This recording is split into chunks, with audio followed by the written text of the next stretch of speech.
Hi, I'm Michelle Olivier, and you're listening to Hey, I Want Your Job, the podcast that looks at amazing jobs and what it takes to get them.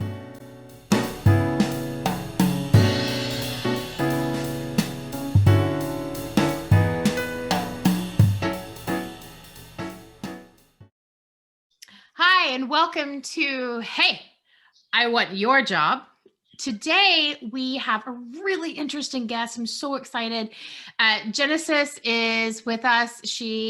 I'll let her tell you who she is and what she does. But suffice to say, it's totally different from people we've talked to in the past. And I am super excited to get to learn in this episode. So Genesis, let's start. What is your job title? Hey, so I am an author, the author of Chocolate Drop in Corporate America, From the Pit to the Palace. I'm also a creative content writer, visionary, self-development advocate, and an inclusion and diversity enthusiast, which is two big buzzwords going on these days. So Yes. I definitely love to unravel and unpack it and have fluid conversations about what is inclusion and diversity? What should it look like? Is your company operating in a space of I&D, or some people say D&I? And how can they work together to ensure that everyone is being represented? Well, I am excited to delve into so much of that, but I have to start with, I just can't tell you how much I am delighted by somebody who has the moxie to call themselves a visionary. And I don't mean that to be in any way patronized. I am sincere when I say I love I have a lot to say and you should listen to me. And I just think that's amazing. So well done for knowing yourself and knowing your space in this world and claiming it. So that's awesome. So let's talk about Chocolate Drop. So how did this happen? So to be honest, Chocolate Drop in Corporate America was actually birthed out of frustration. It was one day after a performance review that I had with my supervisor, where it just went left really quick because she was giving me feedback that, had already been submitted, but it wasn't in parallel to my peer review feedback that I received. And I work in oil and gas, and I work for a Fortune 500 company. So there's times where they do forced rankings. Mm-hmm. And part of your forced ranking is your peer review, as well as how other managers, along with your manager, see you once they go battle out in a room. And the stuff that she was saying, I was like, oh my gosh, this is totally contradictory to what my peer reviews was. Mm-hmm. And I was like, this is just ridiculous. And so I was going back and forth with her, and she's like, well, that's just how it is, and I can't change it. The ranking has already been submitted, and if we were to, change it, it would have to go up to upper management, and it could get as high as a VP level. And at that point, I was like, cool with it. I was like, okay, let's go. And she's like, you no. made a VP. Let's do this. Yeah. And she's like, you shaked out as a B. Like, I knew I was pushing you for an A. And I was like, okay, well, I did process improvements, and I've done a whole lot of other things while in this role, which it was a newly developed role that the company never had before. So I didn't have any experience or any predecessors to go to. So I pretty much took the role by the balls and made it what it was. And I'm like, okay, this is ridiculous. So I just pulled out my phone, I kid you not, and I wrote down Chocolate Drop in Corporate America, and I wrote 3 sentences. And little did I know it was going to turn into a full-blown book. Oh, wow. So did you feel like the disconnect in that situation was racially, that race was part of the issue there? Because Chocolate Drop implies a racial issue. So did you feel like that was part of what was happening? I did. And I knew it was part of what was happening, last year, because after my after my book came out, the whole Black Lives Matter movement started. And that's whenever the VP actually called on me in his meeting to talk about, okay, can you share an experience, whether, professionally or, personally, where you have faced racism? And I shared, and I kid you not, a week later after that discussion, I got a 20% salary increase. Oh, wow.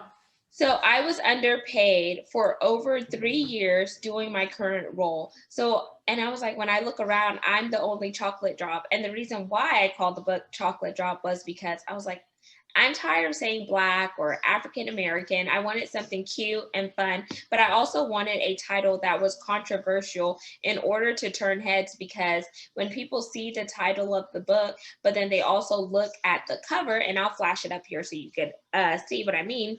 The book cover definitely shows inclusion and diversity. So the only thing controversial on the cover of the book is the name, because there's a world in the background that represents that systemic racism as well as systemic issues can happen worldwide, no matter what industry you're in.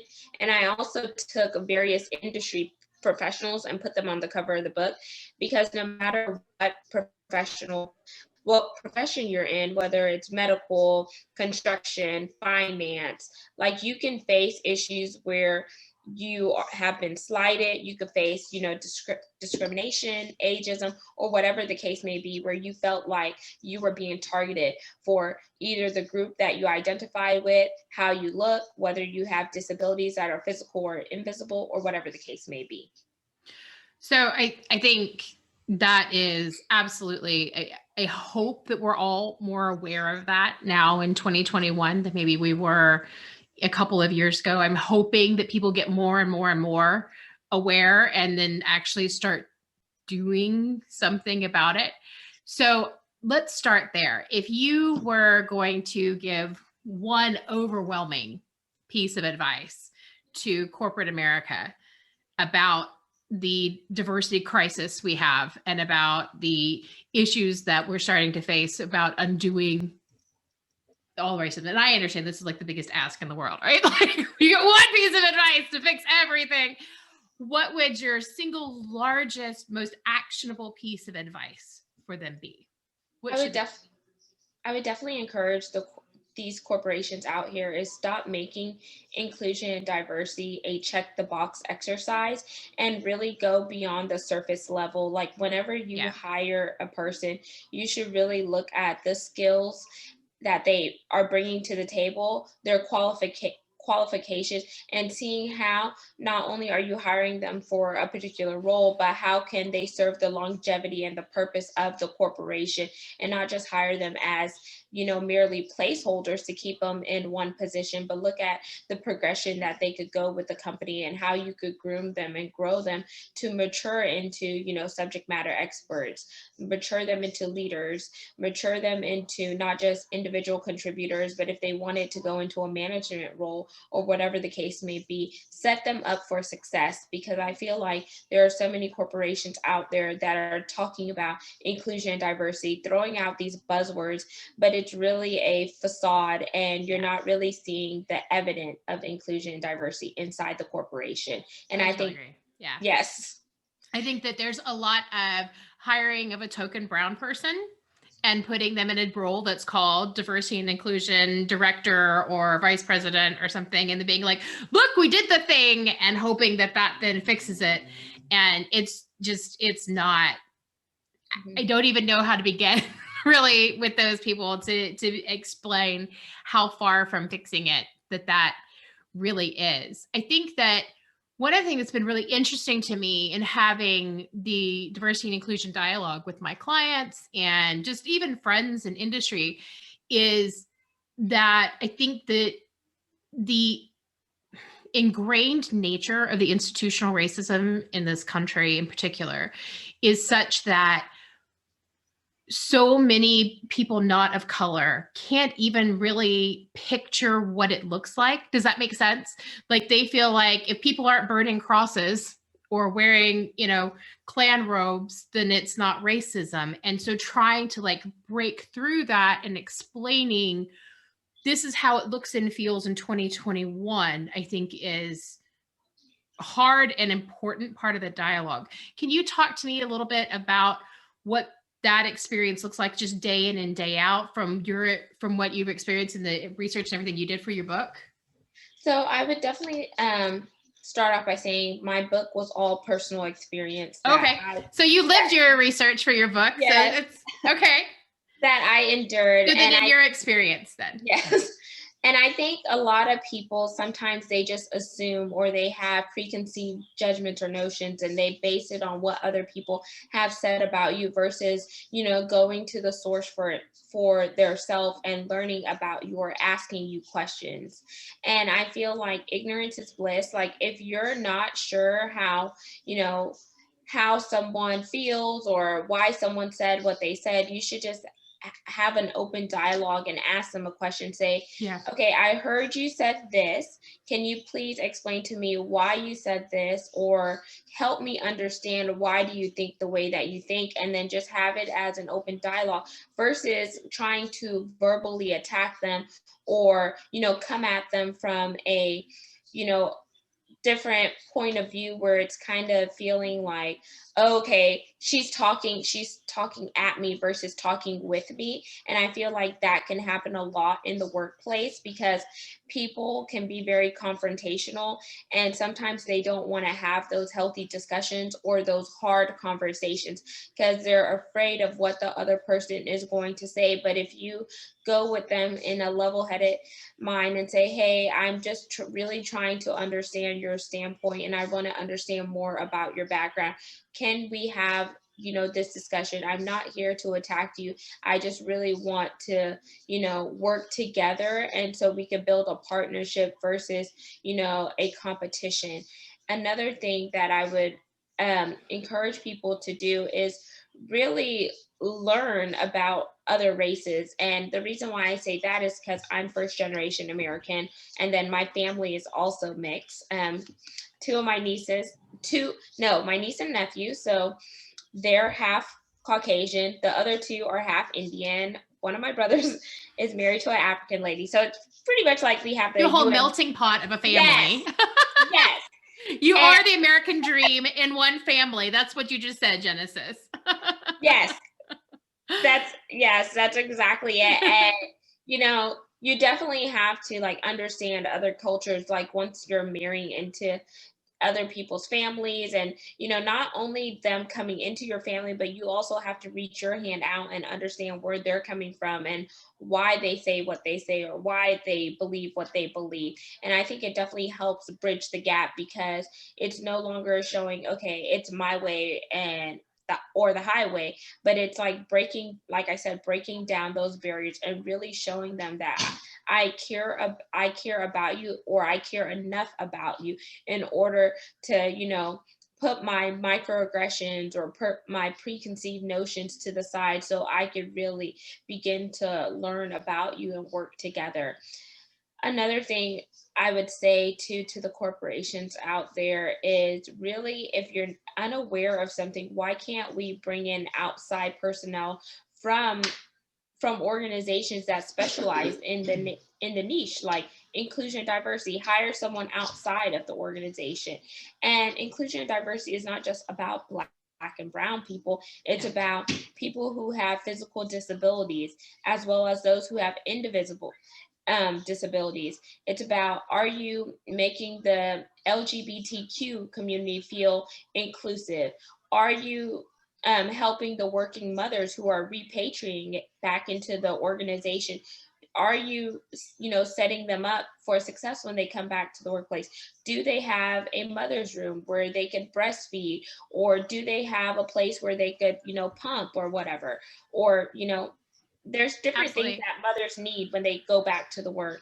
And then, there's also my company had developed a prayer room for those people who are religious who need to pray at certain times of the day. Those are all a part of inclusion and diversity and making sure that everyone has, what they need in order to be successful at work, but also to feel like they are a valuable token. So I think that I hear everything you're saying. And my big takeaway from you, from what you said there, is we need to listen. Yeah. That the decision makers need to ask questions and not be afraid to own that they don't know everything, and that then they need to listen and act on what they get told back. And I think that that is really wise advice. So then my next question is, okay, so let's say that I am looking for a job and I have had this, I've had problems before. You know, I'm trying to find a company that is genuinely trying to do better. And I think that for me right now, my concern is like we were talking about, there's companies out there that are hiring somebody to sit in that position as director of diversity and inclusion and then have no interest in changing anything else about their organization. And so that's, it's just, virtue signaling, not actual change. As an outside person, what do you think what should you be looking for within an organization? What are the signs that they're truly committed to diversity and inclusion? I would see, are they giving back to different organizations that, sponsor inclusion and diversity, like the National Diversity Council, or are they partnering with NAACP? Are they partnering with any HBCUs, like to help, hire minority students? I would also see, okay, how are they involved in the community? What organizations are they partnering in the community?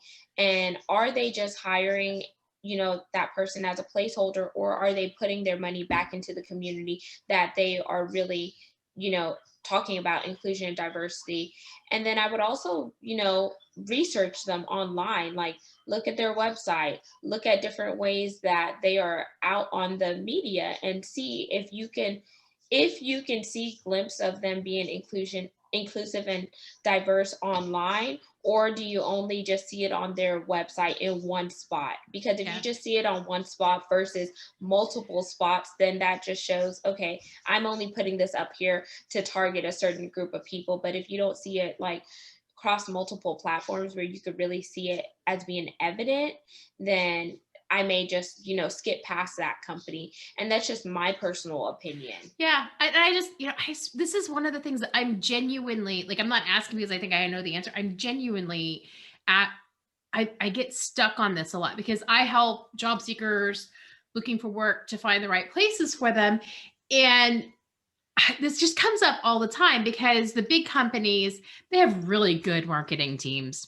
And so all of their pictures are like that perfect rainbow, right? They have like somebody of all of the different skin tones in the photo. They've made sure that there's like a woman wearing a hard hat so that it looks like they're inclusive that way. And yet we know that that's not the reality once you get there. Like that's just really good marketing.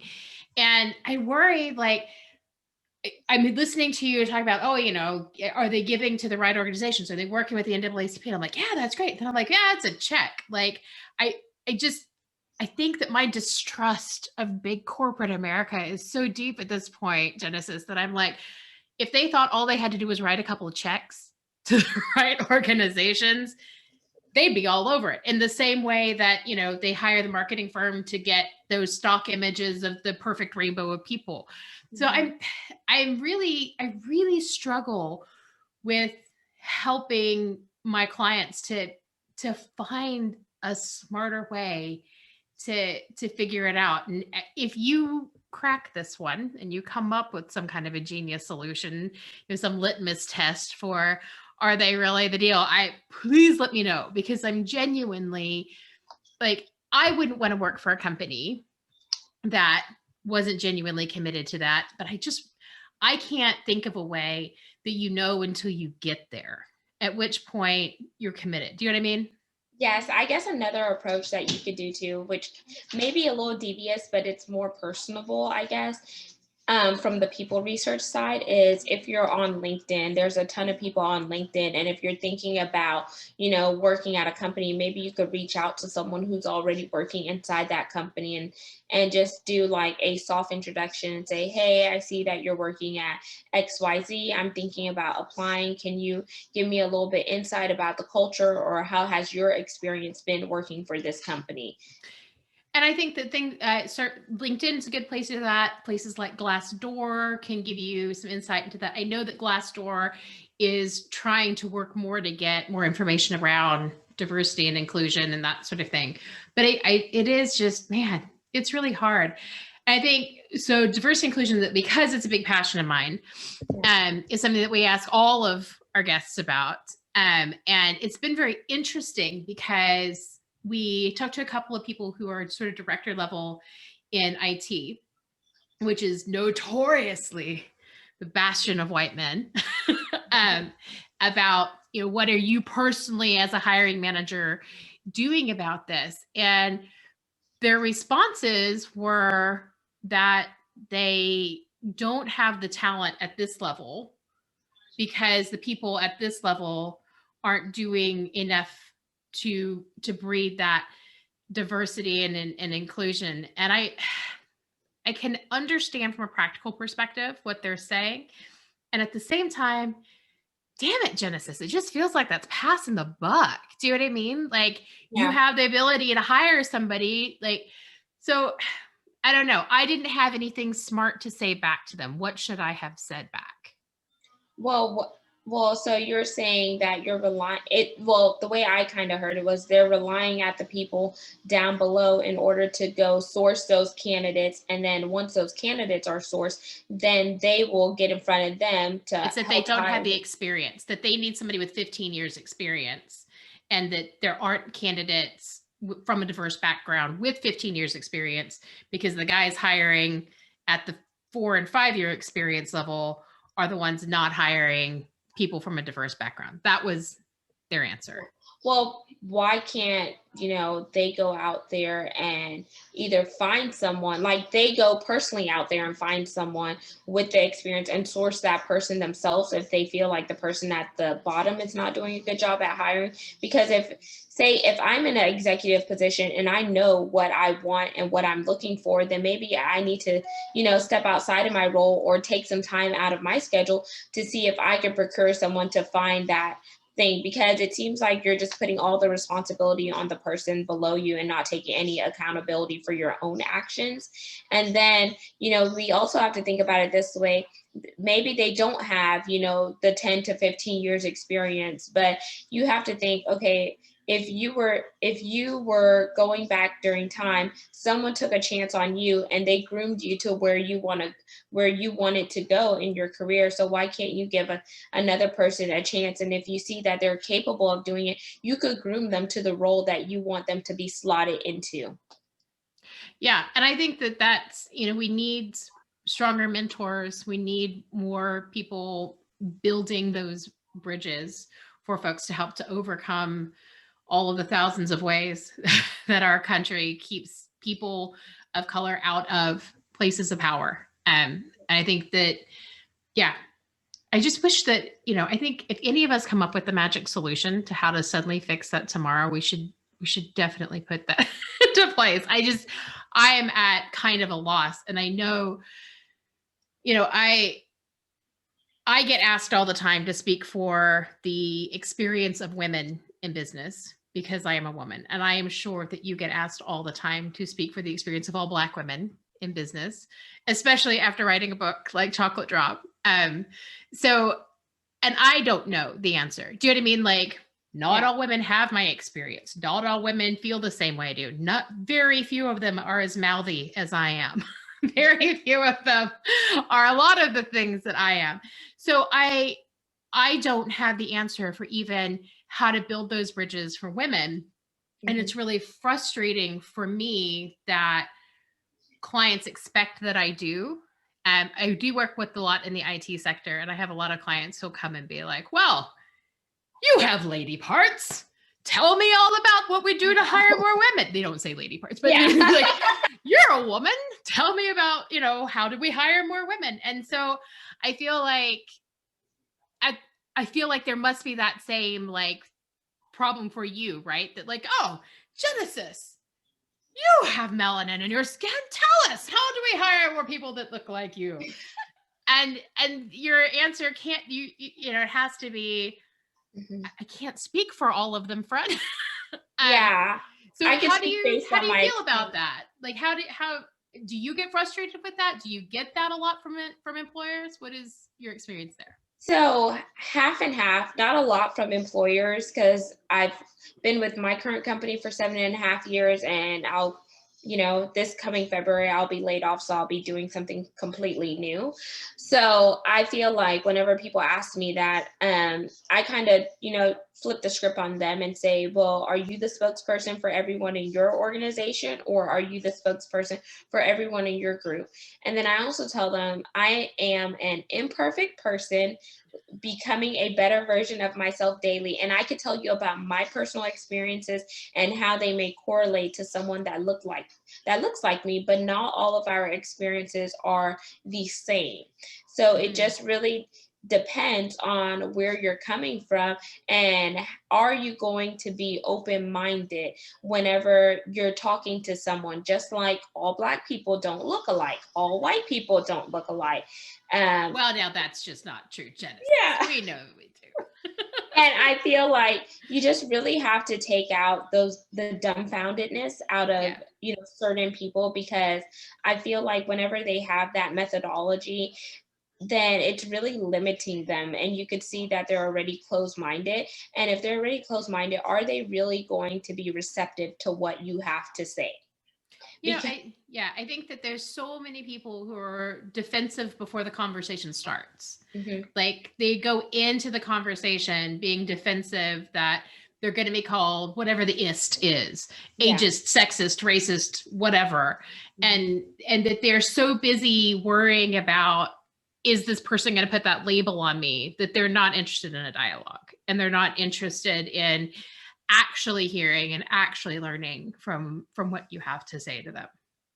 Yeah, and there's nothing wrong with having, labels, or you could tell people like, okay, like I don't like labels. I'm sure you don't like labels, and maybe just put that disclaimer out front, and we could just say, hey, we're just trying to have a transparent dialogue to really get to the root of the problem, to see if there's any way that we could bridge a gap or look for some solutions together. Because there has been times, I'm sure, where we have all been labeled racist, whether or not Sure. we've said something and you're like, wait, that's not what I meant, but someone interprets it a different way than how you intended it to come out. What is your take on the position that everyone is racist? That there is not that racism is making judgments about people based on their race, and that as human creatures we do that, and that the best we can do is learn to fight our impulse. What would your take be on that? I Just as feel like personally. everyone has some form of racism tendencies, whether they are intentional or unintentional, based on the product of our environment or how we have been brought up. Because I've heard people say, oh, Mexicans, they just cut grass, but that's how they were taught. But I Sure. know, like, I personally know that person, and I know they're not a racist, because they're married to a Mexican, or they're married to a Hispanic, or whatever. So Yeah. it's like, okay, if someone from the outside was listening to our conversation, they would obviously say, oh my gosh, that person is racist. But you don't know that, okay, oh, his wife or her husband is Hispanic or Mexican, but you just heard that, oh yeah, Mexican people just cut grass, and then you just fly off at the hinges, and then there goes a rumor, running down the rumor mill. Absolutely. So I have a neighbor that's a great example of that. My husband is English, and we had been living in England for a long time, and we moved to this country. We just immigrated. This is the first guy my husband meets in Texas, yeah. right? And he comes over and he's like, "Where are y'all from?" And my husband's like, "England." And he's like, and this guy goes, "Well, I guess that completes the set. We've got 2 Blacks and a couple of Hispanics, and I think we even got some Asians. So that's the whole lot now that we've got English people as well." And my husband and I were like, "Oh my dear God." It's the most racist thing we've ever heard. And we were both just completely horrified. And then we got to know him. His wife is Hispanic. Yeah. And like, he's obviously racist. I do prescribe to the everyone's a little bit racist. We just have to fight against that. uh mentality myself, but I'm like, so I just like he just doesn't think before he opens his mouth. You know what I mean? And like I know I see the same with my sister. My sister is married to a Hispanic guy. She has beautiful little like honey colored skin kids that have like a little bit of him and a little bit of her, and oh, beautiful babies. And but she makes the most racist jokes in the world. When she was weeding him, she would be like, better get used to beans and cheese, my friend. You're a Mexican kid. And I was like, dude, you can't say that. That is so racist. And she's like, I'm married to a Mexican. I can say what I want. And so I think that I hear exactly what you're saying. That Yeah. people who think I think that we have all been guilty of having stereotype thoughts and Mhm. sometimes giving air to them, and that sometimes I worry that people like my neighbor or my sister who are in that position where they have kind of some kind of a credential that says that they can't be really racist, it then but then because they make those jokes, it makes it okay for other people. Does that make sense? Like it pushes Yes. that It line pushes out the there yes. that like, well, I mean, if they could say that, I mean, you know what I mean? And I like Yeah. that's always my worry is that you think it's funny, you know where you come from, but not everybody does. Around you knows. And I feel like it just kind of opens up, Pandora's box, because if they say that, then someone else who may have those same desires, who are truly racist, and they really don't like certain people from other groups, and they could say something else, and then your neighbor or your sister would be like, wait, what the heck did you just say? And and then that's where confrontation will creep in. And then, the conversation that was, meant to be fun and games, or just like a little sidebar joke, can turn into a full It's blown not funny anymore. altercation. Yeah. Absolutely. Absolutely. It's so easy and so quick for those kind of comments and those kind of jokes to get so not funny and just cut so deep, especially when you have a different cultural experience. Do you know what I Yeah. mean? Like, so I'm half Native American, and my husband's father is not culturally sensitive, I think is the polite way to put it. um, and so he uses a lot of racial epithets for Native Americans. And I've over and over again had to be like, hey, you really can't use those words. They're really like hugely culturally insensitive and really pretty obnoxious. Like he calls my kids half breeds, like stuff like that. And so it's like but he thinks all of that is no big deal and just a joke because he doesn't have a cultural background that has all of the other baggage that comes with it. And I think that to your point earlier about how we can't see all of the ways that we're diverse, like we don't wear all of it on our sleeve, that we never know where those moments or lines must be. So we just all, I think, need to do a better job of not making jokes that are only funny within certain cultural bounds, and hearing and apologizing when we screw up, because we're gonna a little Yeah. bit. Everyone needs grace and mercy, and it does suck, but we have to say, okay, this is what I tell some of the younger people of my family. Like, would you say that same thing if Jesus was at your table? And if you wouldn't, then you shouldn't say it in public. There you go. Yeah. It's like if you wouldn't say it in front of your granny, don't say it to anyone else. Yes. Though with my grandmothers, that's a very low bar. So we are filming this a couple of days after the second impeachment of Donald Trump, and a week after the Capitol insurrection. I do not feel safe in this country right now. And I think that most of us are dealing with anxiety and safety feelings of that. So I just want to check in with you. How are you feeling about everything, Genesis? What is your Because you're in this space in such an intense way with this book and everything else. Like, how are you feeling about all of it? There are senses and moments that I do feel overwhelmed, but then I really have to, check in with, myself and practice my self-care and self-awareness. And what that looks like for me is when I'm feeling overwhelmed, I may, go for a bike ride or, go do some exercise. Like yesterday I went to the gym and today I'm like so sore. My abs like hurt so bad just sitting here. Or I'll practice like journaling or meditating. And it's just my healthy way to get those thoughts out of my head onto paper so I can reflect upon them.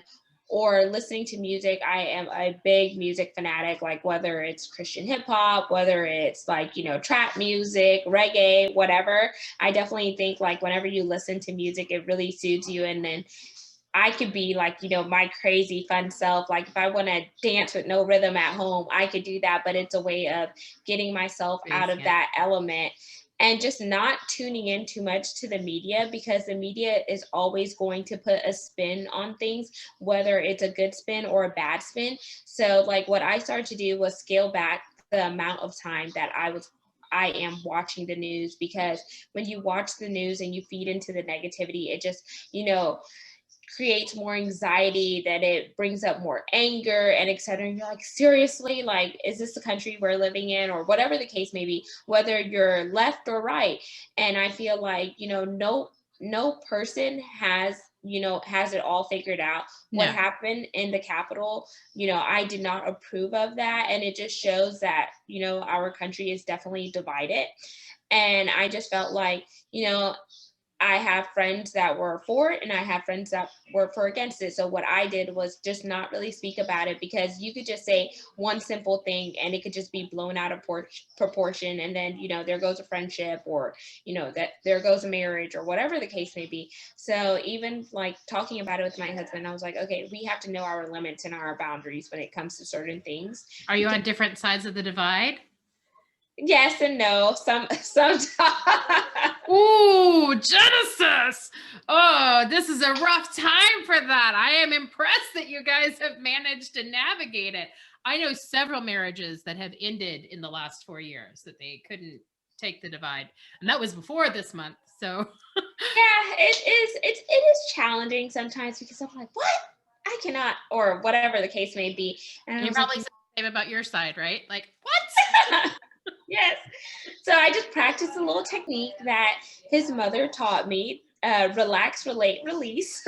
And I was like, okay, I like her 3 R's, but then my 3 R's have been refuel, refocus, and realign. So then I take my 3 R's and pair them with her 3 R's, and then we all have like a little kumbaya, and I'm like, I'm good.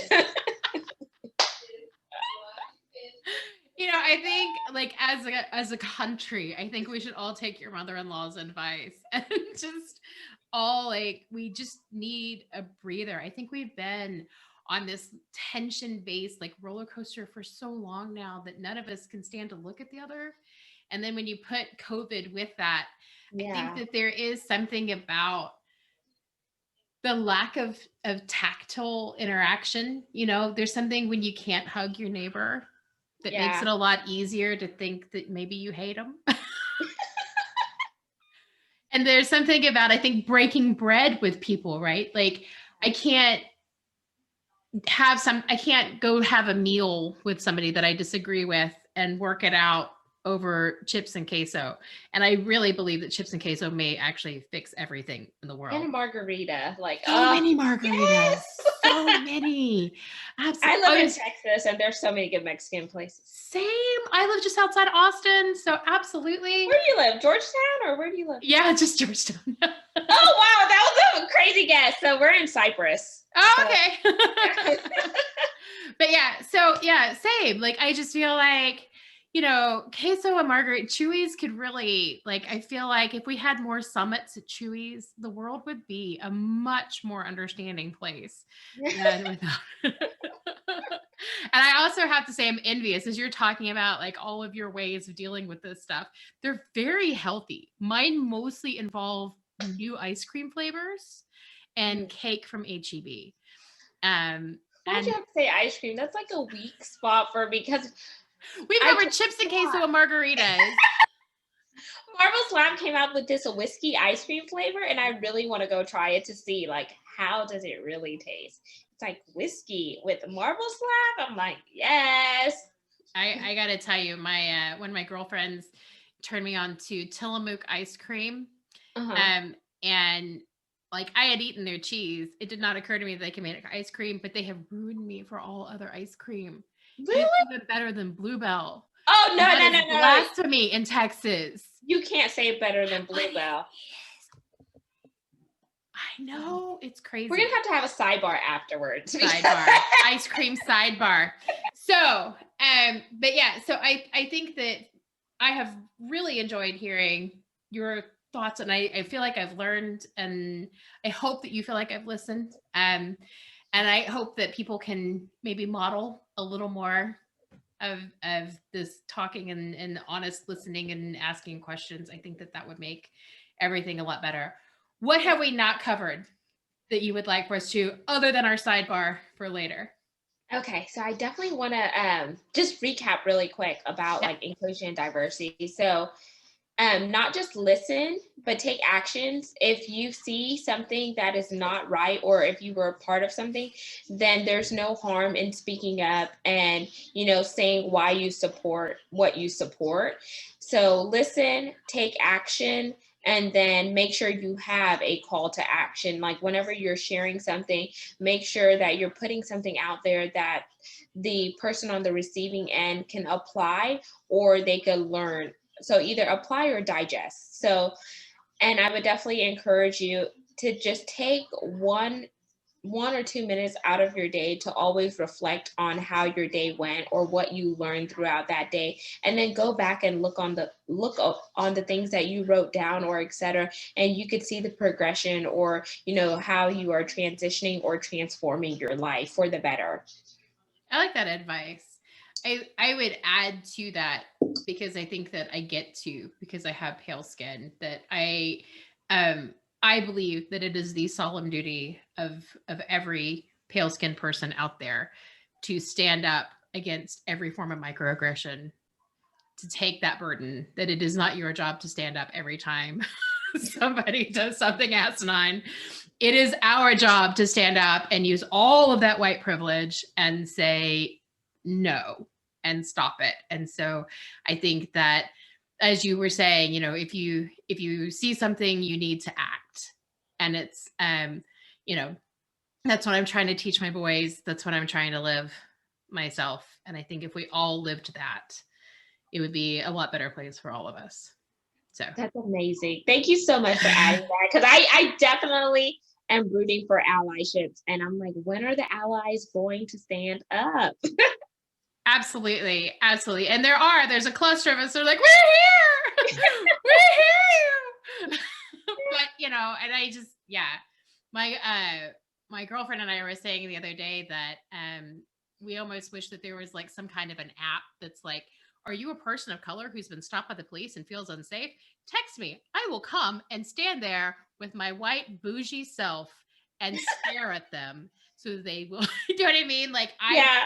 your shield and stand there. And like, I hate that that's necessary, but I wish that that was something that I could do. Does that make sense? Yes, that definitely makes sense, because so many times people are like, okay, that doesn't apply to me, not my business, I'm going to keep on going, or whatever the case may be.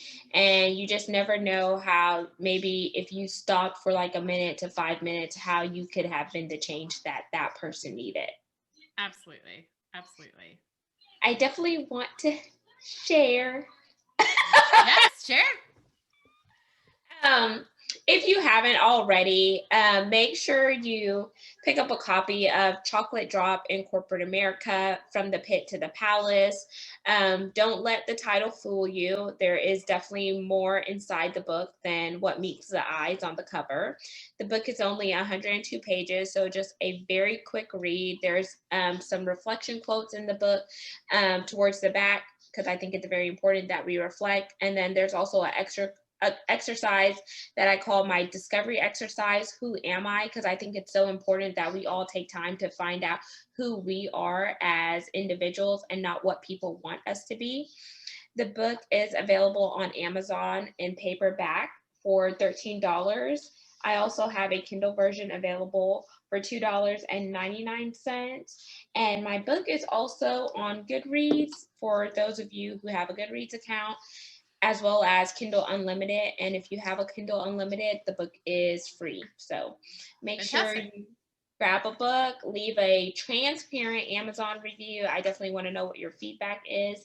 And there's definitely more in store for Genesis. Oh, I am excited. We will have links to the product, to the book on Amazon, as well as all of your social media stuff so that people can follow you and see what comes next. And I am sure that that will not be a disappointing thing to watch at all. So thank you so much for your time, Genesis. And thanks for being part of Hey, I Want Your Job. Thank you so much for having me. And it's been a pleasure just having like an open, honest, transparent conversation where we could really, dice it up. Thanks. You've been listening to Hey, I Want Your Job. For more information on how you can get your own awesome job, visit ONH Consulting at www.onhconsulting.com.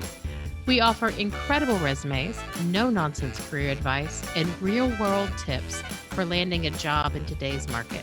Check us out on LinkedIn, Twitter, Facebook, and Insta for more insider information.